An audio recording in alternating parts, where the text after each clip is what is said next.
Capítulo 1. El alimento es amor. Lo que aprendí acerca de la paz cuando mi padre me cargaba en su espalda. He vivido desde siempre con un solo pensamiento: lograr un mundo de paz, un mundo sin guerras ni disputas, un mundo en el que todos conviviésemos en amor.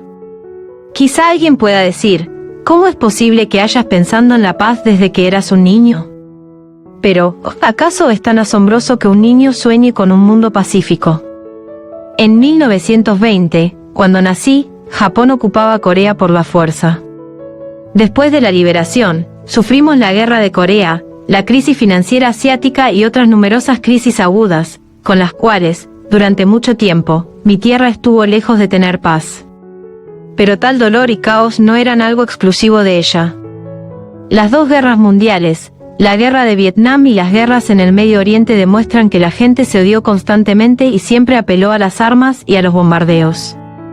Para quienes experimentaron la tribulación de sentir su carne desgarrada y sus huesos astillados, quizá la paz no sea más que un sueño con el que podían fantasear. Sin embargo, lograr la paz no es algo tan difícil. Podemos hallarla en el aire, en el ambiente natural y en la gente que nos rodea. Cuando niño sentía que el campo era mi hogar. Vaciaba en segundos el pote de arroz del desayuno y salía a corretear el día entero por las colinas y los arroyos. Podía pasar toda la jornada deambulando por el bosque, donde vivía una enorme variedad de aves y animales, comiendo yerbas y frutos silvestres. Nunca pasaba hambre. Aún siendo un niño sentía que mi mente y mi cuerpo se sentían a gusto en cuanto ingresaba al bosque. Muchas veces, después de corretear y jugar, me quedaba dormido allí. Cuando eso sucedía, mi padre tenía que venir a buscarme. Escuchaba su voz entre sueños, gritando mi nombre a la distancia: Yeong-myung, Yeong-myung. Aún dormido, yo sonreía complacido.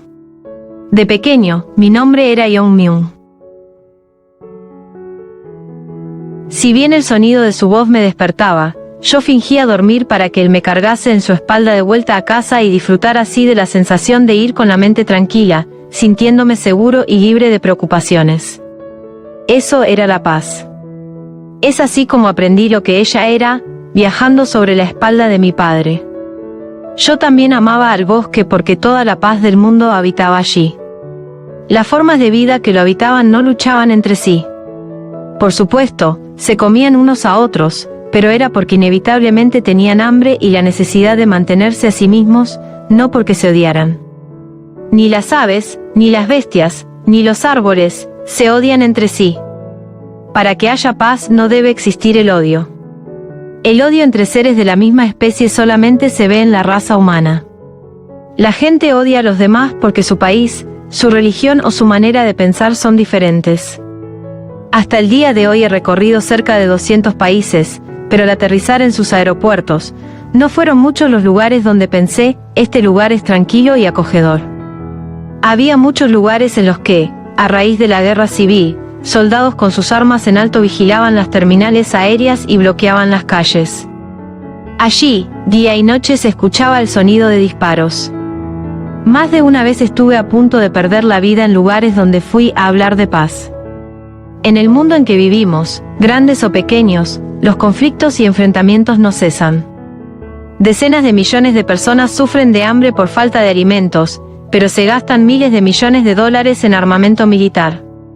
Si se ahorrase el dinero empleado en armas y bombas, se podría aliviar el hambre y el dolor de toda esa gente. He dedicado mi vida a construir puentes de paz entre países que están enemistados y se odian por causas ideológicas y religiosas.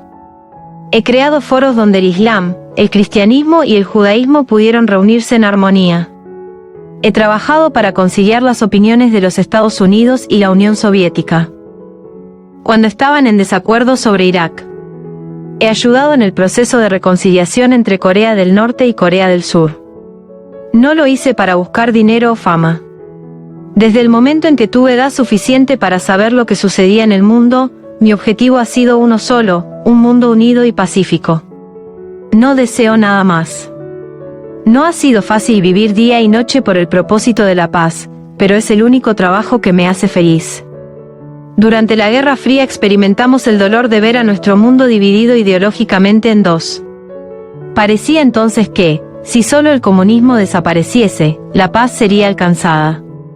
Sin embargo, ahora que la Guerra Fría terminó, tenemos más conflictos que entonces. Nos hemos fracturado en pedazos por causas raciales y religiosas. Como si no alcanzara con las hostilidades en las fronteras, en algunos países se producen separaciones internas por causas raciales, religiosas y regionales. Las personas, así separadas y enemistadas unas con otras, se resisten a abrir sus corazones. Cuando observamos la historia humana vemos que las guerras más brutales y crueles no han sido las guerras entre naciones, sino las interraciales. De estas, las peores han sido aquellas en que la religión se usó como pretexto. En la Guerra Civil de Bosnia, uno de los peores conflictos étnicos del siglo XX, se llevó a cabo una cruenta limpieza en un esfuerzo por secar las semillas de la sangre musulmana. Más de 7.000 musulmanes, niños incluidos, fueron masacrados. Recordamos el atentado terrorista del 11 de septiembre de 2001, donde los 110 pisos de las 2 torres del World Trade Center de Nueva York fueron hechos pedazos tras ser estrellados 2 aviones contra ellas. En la Franja de Gaza de Palestina, cientos de seres humanos perdieron sus vidas como resultado de ataques israelíes con misiles. Recientemente lo que sucede en el este de Europa, Ucrania. Una nación libre y soberana está siendo invadida y arrasada por las fuerzas de ocupación de Rusia. ¿Qué hace a la gente odiarse y matarse unos a otros de esta manera? Razones superficiales hay muchas, pero cuando miramos detrás de la membrana para encontrar las causas subyacentes, descubrimos que la religión está infaliblemente presente en casi todos los casos. Ese fue el caso de la guerra del Golfo en torno al petróleo, y también lo es el conflicto árabe-israelí sobre el control de Jerusalén. Cuando el racismo utiliza la religión como pretexto, el problema se vuelve extremadamente complejo. Los fantasmas del mal de las guerras religiosas, que creíamos desaparecidos con la Edad Media, siguen acechándonos en el siglo XXI. La razón de que las guerras religiosas sigan estallando es que muchos políticos utilizan la enemistad entre religiones para satisfacer sus ambiciones egoístas. Ante objetivos políticos, las religiones pierden la brújula y vacilan. Han perdido de vista su propósito esencial. Las religiones existen originalmente para el bien de la paz. Todas ellas tienen la responsabilidad de promover la paz mundial. Lamentablemente vemos que, por el contrario, se convierten en la causa de algunos conflictos. Detrás de este mal se esconde la política negra, con poder y dinero en sus puños. La responsabilidad principal de un líder, por encima de todo, es mantener la paz, pero a menudo hace lo contrario y lleva al mundo hacia la confrontación y la violencia. A menos que los líderes enderecen sus corazones, los países y los pueblos perderán su dirección y deambularán presas de la confusión. Hay dirigentes que utilizan la religión y el nacionalismo para satisfacer ambiciones tan oscuras como desmedidas. La religión y el amor a la nación no son malos en esencia, pero únicamente tienen valor cuando contribuyen al bienestar de la comunidad global. Cuando alguien afirma que solamente su propia religión o grupo étnico son los correctos, cuando desprecia y culpa a otras religiones y grupos étnicos, su fe y su nacionalismo pierden todo valor. En efecto, cuando al profesar una religión se atropella a los demás y se menosprecia a otras confesiones, eso ya deja de ser bondad. Lo mismo sucede cuando se trata de justificar a la raza y al país propio, descalificando a los demás. Vivir reconociéndose y ayudándose unos a otros es la verdad del universo. Hasta el animal más insignificante lo sabe.